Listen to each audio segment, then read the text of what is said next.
All right, everyone. Maybe I'll wait till all these sirens are going by my house.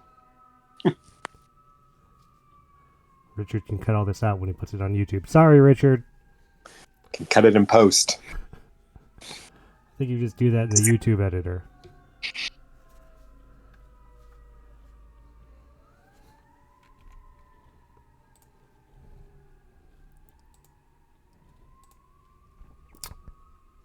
All right, everyone, join us for round 2 of the Ixalan Remastered Megadraft. I am John P., a.k.a. Goku or Go Home, joined by Adam S. Wisma, here to watch Jack H., a.k.a. Rakic, fight Steve T. Strout to see who will reign supreme. Steve's hand is 2 swamps, a dual white-blue land, so I think we're on 3 colors over here, possibly, and then just a whole mess of black cards. Okay, we were looking very carefully at that hand. We had a 3-island hand with all green spells. Oof. But since we've had some issues getting stuck on one land, I'm sure it was tempting to keep it. We've ended up with, we just drew our 4th land. We've got both our colors, which are blue and green. And we've got a couple of merfolk. Looks like we're exiling an island there. Good time to have some extra lands. We're all 2-drops all the way, so I like it. A nice aggressive Simic, as we've become accustomed to in this league. Looks like Steve's got a lot of the new cards. Yeah, because I don't know what a lot of these cards are doing. He does have a Sadistic Sky Marcher, the 2/2 with flying and lifelink, a 7-mana Boneyard Parlay. I'm going to guess that's some kind of reanimation spell. And he just drew a Thematic Compass. Well, we're going to see the mini Ozlith go up again. Yeah, we just saw it in game 3 of the previous round. Yeah, we've seen what Rakic likes to do. Although a Tithing Blade going to take care of this merfolk. Nope, decides to give it one more turn. See if he plays another creature to maybe play around this, or if he goes all in on this little guy. Steve might get him. We are going to get another creature. But which one? The Apprentice. That's good. That blocks the flyer. Though not great. I mean, I guess it trades with the flyer. And then its counter will go back on the Explorer's Cache. Oh, yeah, that's true. This Explorer, is that an uncommon? That thing is doing some work. Yeah, the Explorer's Cache, I believe, is an uncommon. You wouldn't know it from looking at the set symbol. Oh, but we lose flying because we lose the merfolk.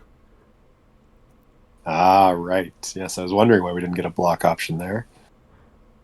We just hit the Snapping Sailback, which we took over the 4-mana flyer. Oh, don't remind me. Controversial moment for us there.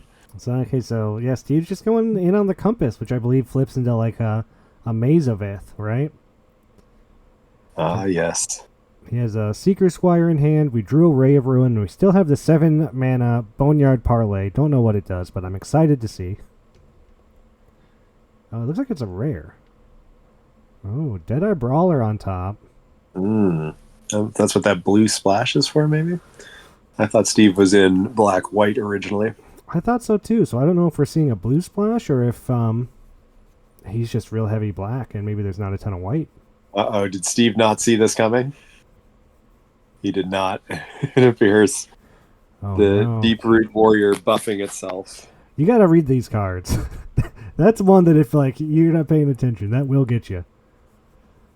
I bet Steve's kicking himself for that one. It had Bushido, I believe, is the keyword, right, for that ability? Yeah.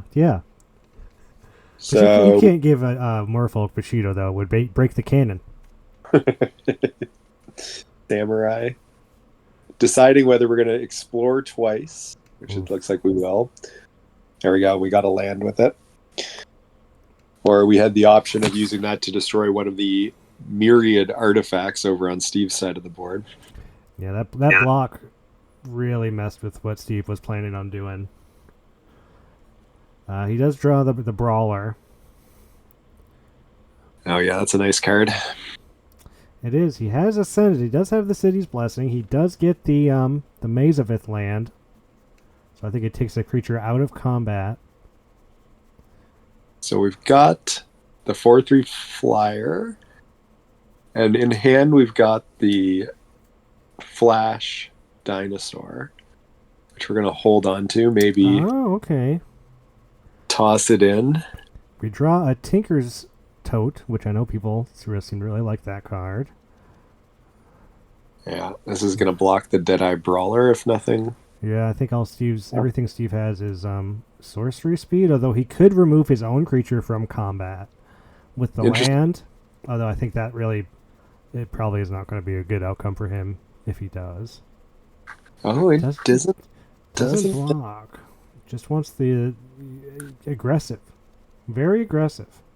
We do have in hand an aggressive urge, speaking of aggressive. So Alright, so maybe sneak in the lethal here. Alright, so Boneyard Parlay is a factor fiction for creatures in the graveyard. Put Ooh. 5 creatures take 5 creatures out of the graveyard, separate them into 2 piles, and then they must go on the battlefield, I'm guessing. Because you can't put his cards in your hand. But no, we're not going to cast it yet. We're going to hit the removal, scry away a land. Ah, the Ray of Ruin. And then we've got the Tinkerer's Tote to follow it up. Yeah, really being real. Small blockers in the way. Yeah, also make sure to leave the land untapped so he can make sure he doesn't get got by any combats. Oh, but this is a nice draw. Yes, and he can't block the sailback without it growing. Yep. May still be worth it, although that's more counters for the Explorer's Cache. I guess he can remove it from combat. Yeah, looks like he's gonna remove 1 from combat. He doesn't have the white mana up to sack for life, so he can't just take it.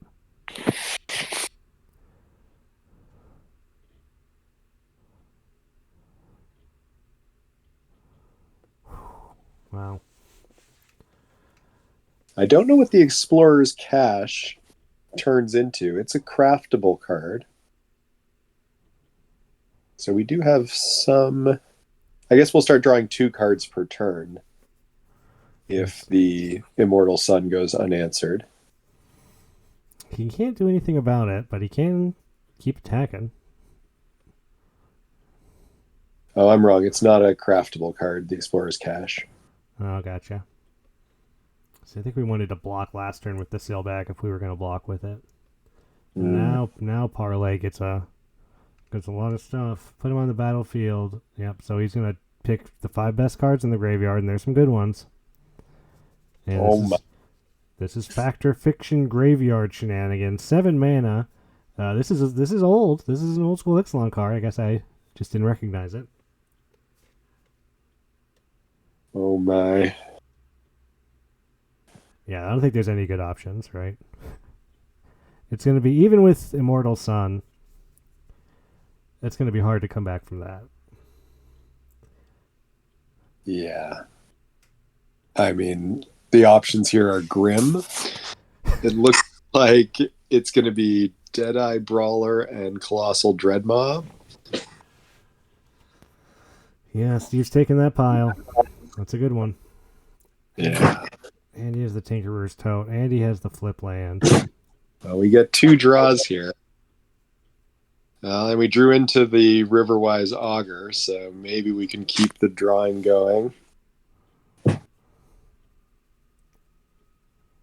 Yeah, we can put some lands back.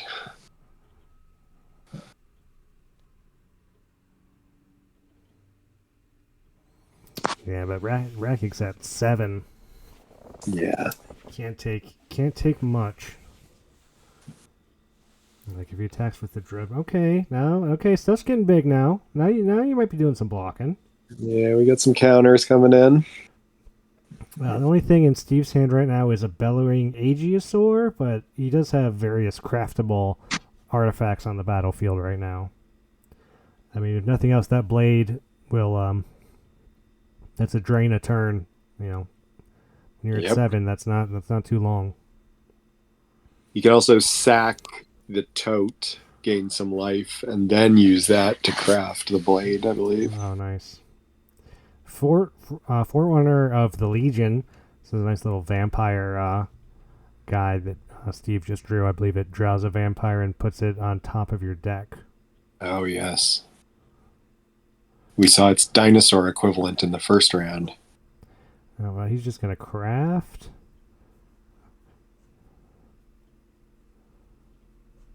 It's Yeah, interesting that you can craft with creatures in your graveyard. I wouldn't think that intuitively. I'm a little surprised he did that instead of crafting with the draft on board, Oh, which would have brought him a card. Auto Tapper taps his land. Left Oh, open, no. left open the white for the tote. That What land has he got? too. In hand, he has a bellowing Aegiosaur, and on top is I think it's like a vampire remnant. It's a little flyer guy, menace guy, maybe. Auto Tapper, yeah, Steve. I'm sorry. Tap my oh, Steve. Still don't know that Jack has good attacks, but No, I don't think he can attack. And he's going to get. I'm wrong. he's gonna try. I like it. Keeping Steve on his toes. Not gonna get him with this one again. Oh, but does he have? Oh wait, hexproof. Oh, but he puts a counter on it. Nice. Yes, I'd forgotten that trigger. Wow. But he is at 5. He needs to find some life gain. Or a way just to finish this off, because Steve's got him in just a couple turns. He's going to take 3 next turn. Or he's going to die the next turn.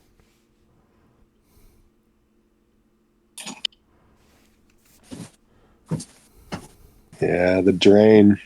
The drain stuff. Steve's always been one to, he loves his flyers. I think I'm probably Yeah. Yeah, I think so. Unfortunately, but not a lot of reach creatures going on in the Merfolk deck. I don't think Rakik wants to be more on the front foot. When do we get the trigger from the crafted blade? It's at the end of I think it's the end of Rakik's turn, or it's the very beginning. I couldn't tell if it was the end or beginning. Oh, now so give everything trample or something.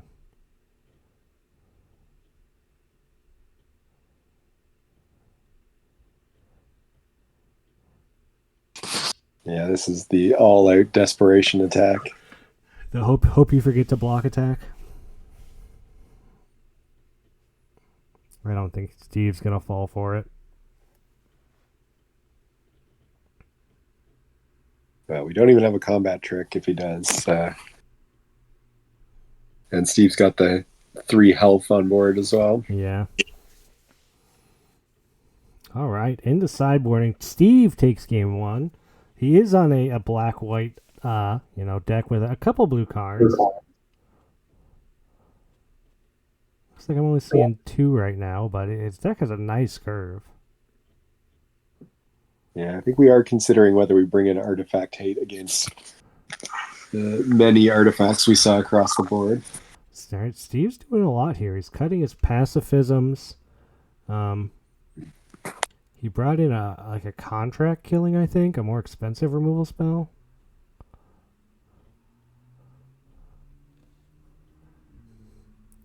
Interesting. Still has 2 pitiless plunderers in the main deck. Took out 1. Alright, I wonder why he got rid of the pacifisms. Maybe he just thinks blue, green naturalizes bounce. Not a good matchup. He did see the hexproof Merfolk.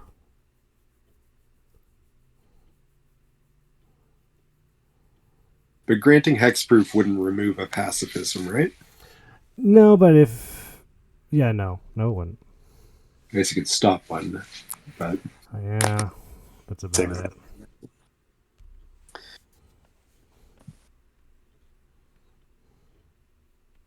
I do like the aquatic theming of Jack's using your account and your avatar. Yeah, it's all on purpose. Alright, well... I mean, Steve K.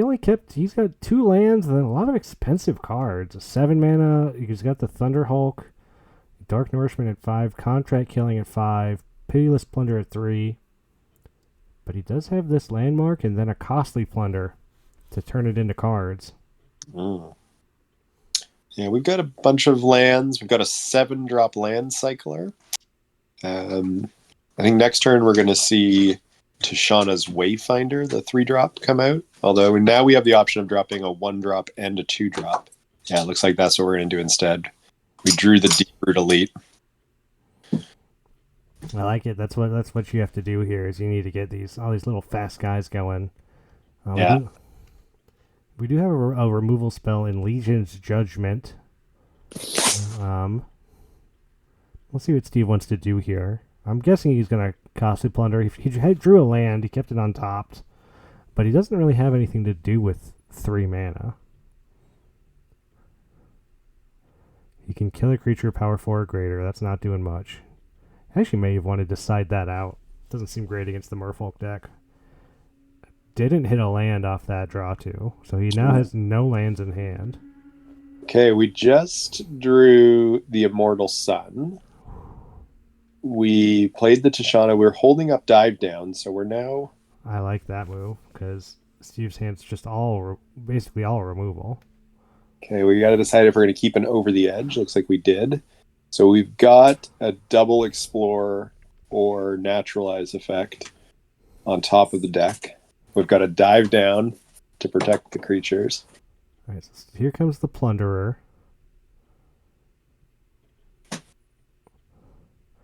And then next turn, there might be a Merfolk big enough for Legion's Judgment to hit it. He also has Arterial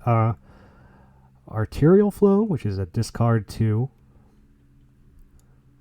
Okay, we're land cycling away here so we can get down the Immortal Sun. Okay, I like it. Yeah, and so we're going to explore twice here. And we're holding up the Dive Down. Okay. Yeah. I like that. Holding up that Dive Down, I think, is going to be really great here. All right, Steve doesn't draw a land, but he draws the Compass. So he could play the Compass, look for a land, do nothing, probably lose. He's not going to do that. Yeah, he's be down to 1. No, he's probably going to Judgment the 5/5, but then he's going to get blown out, and then he's not going to play a land this turn, and he's going to have a real tough time coming back. He can't know, but there it is. Yeah, especially with you have the Immortal Sun. I guess it's not coming down next turn. We're a land away, but This will buff a creature. It'll explore. Yeah.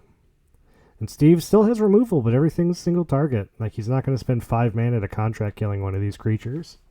Yeah, we left the Artisan on top. So it's board wipe or nothing here for Steve. No, he's opposite. No lands. He's stuck on 4. He drew multiple cards, scryed too. Just couldn't find them. It's an interesting dynamic because Steve does seem to be playing a lot more of the new cards from Caverns, and Jack's deck is rooted in these Merfolk synergies from the older Ixalan sets. Yeah, it is. It is, because you would say Steve's black-white. Oh, he's vampires, right? But I wouldn't say he's vampires. There's a couple of vampires in there, yeah, but Jack is Merfolk, right? He's playing a Merfolk deck. Which was also a very strong set. That was a strong pair in the original Ixalan when it was out. The Simic Merfolk deck was very fast and very hard to deal with. Mm-hmm. Yeah, it'd be interesting to know if Jack played that originally or if he has experience playing with it, because he does seem very aware of sort of intricate trigger placement. He, when I talked to him for my podcast, Hunt the Week on, or Arena Gauntlet League, he's been playing for a while. He's been playing longer than he's I think before cons. He's one of those been playing longer than that boom happened when a lot of people came in around the cons era, which is where I came in. I think he's even predates that. So I'm pretty sure he was around.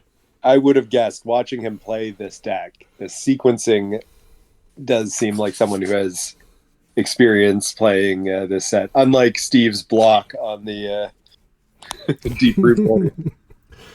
Oh yeah, Deep-Root Warrior. That card's gonna get you. All right, we got now. This is a nice keep. We got all 3 colors. No card costs more than 4 mana. Steve's got a nice opening hand here. Yeah, we've got a pretty good one too, so it should be a good game 3. All right. Oh, we're keeping the Walking Throne on top. We don't have the mana for it yet, but we do have both colors, 3 lands. And we've got 2-drop and a 3-drop, so...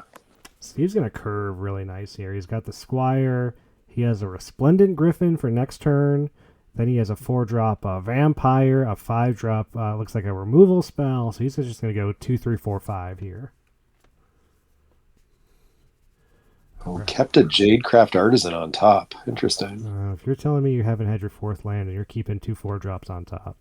Yeah. I'm a little well, worried. so we do have the 7-drop Land Cycler. Okay. So we can get the 4th land, but we don't have it yet. Yeah, Steve might get a little aggressive here. I mean, maybe not this turn, but his hand is going to really play to this board. So yeah, I think we're going to see the Wayfinder, but this leaves open the option. We have Dive Down again. Yeah, Wayfinder now. Didn't hit the land again. So We've got Over the Edge. Yeah, it's going to go to the... Oh, yeah, that's going to the yard. A little bit of hesitation there. I think you've got to dig for the land, even with the Land Cycler. Yeah, I think you can't start missing land drops. Yeah, Steve's just got tons of options here. He is out of lands, but he's got, the 4-drop Sky Marcher that we saw the first game, 2/2 flying lifelink. He's got Costly Plunder. He's got an Amalia. I'm not going to try to pronounce the rest of that card. And Vito's Inquisitor. Oh, yeah, which is a sack outlet? Not sure, but it's a 4-drop. I can tell you that. But he can still only do one thing this turn unless he wants to play Amalia and hold up Costly Plunder. Well, he can't even do that. He only has 1 black mana. Every card he has in his hand is black. So he is kind of stuck on doing one thing a turn until he draws another swamp. Flyers might be a problem for us. That's Steve's thing. We hit the land. So, yeah, we get the double triggers off the Roaming Throne. So the next turn that Jade Light's going to do plus a lot. Yep. The Jade Artisan, yeah. So I suppose, there we go. He knew better than I. Keeping it with the double trigger, it's going to +4/+4. Oof, and Steve draws a 5-drop, doesn't hit another land, still can only do one thing. Amalia, Benavides. Oh, yes. This is the card with a built-in board wipe, right? I don't know. I don't know these cards. He said Steve's playing the new cards. Whenever you destroy all creatures if its power is exactly... Oh, that's never going to happen. You have to explore 19 times? That's crazy. Okay, so we've got the choice between the Artisan. Yeah, we're going to play the Artisan. Otherwise, we've got a 1-drop, Dive Down, and the Jade Bearer. Does he attack with the Throne? He offers the Throne trade. No, he doesn't. I guess it depends on what's in your hand. Yeah, I think he will. I think he's willing to trade it off with the 3/3. Steve doesn't want to take it, so we're just racing. Steve says, "You want to race? I can do a race." Oh, Steve's at 4. Does he want to race? Can he do a race? I mean, he didn't. He's not blocking. He's not in a way that says he's trying to kill creatures. He draws a Moment of Triumph. It's a white card, so he can cast 2 things, but those 2 things are Costly Plunder and Moment of Triumph. Like, neither one of those are helping this board at all. Moment of Triumph is +2/+2, gain 2 life. So he's actually at 6. He's going to get a Moment of Triumph here and gain... No. No. Sees Arterial Flow. That's the discard too, but you don't got 2 black lands. So I suppose he can grow Amelia at instant speed with the Moment. Yeah, but you're still taking a lot of damage, aren't you? Yeah, well, look at the triggers are just going to start piling up here. And I guess he can costly plunder, like block sack. I don't know We've if got he's dead. we've got a dive down. We've got the land cycler. I think you got to attack with the 3/3 there.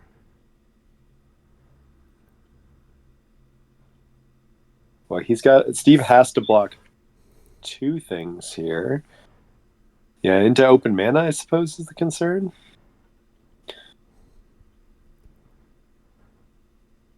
I like this. I like making Steve act first in the 4/4 showdown.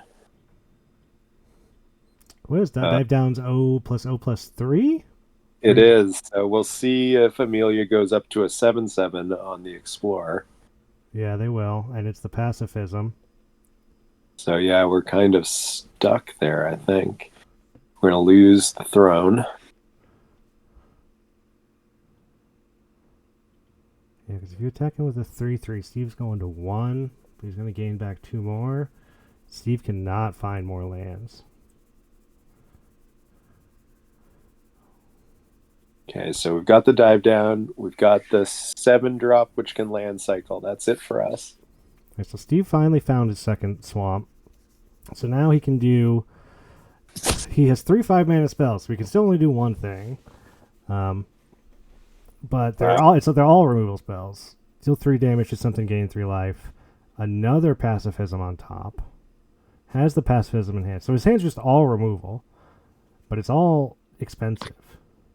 Well, I guess he can, yeah. So he can contract killing, kill something, make 2 treasures. Oh, we've got the dive. Pacify something. So this is Oh, game. no. The dive down. He needed those treasures. Oh, no. Wow. Jack is going to the finals. Wow. Well played with the dive down. Held it up. It paid off. Congratulations to Jack H. We'll see how he does in the finals.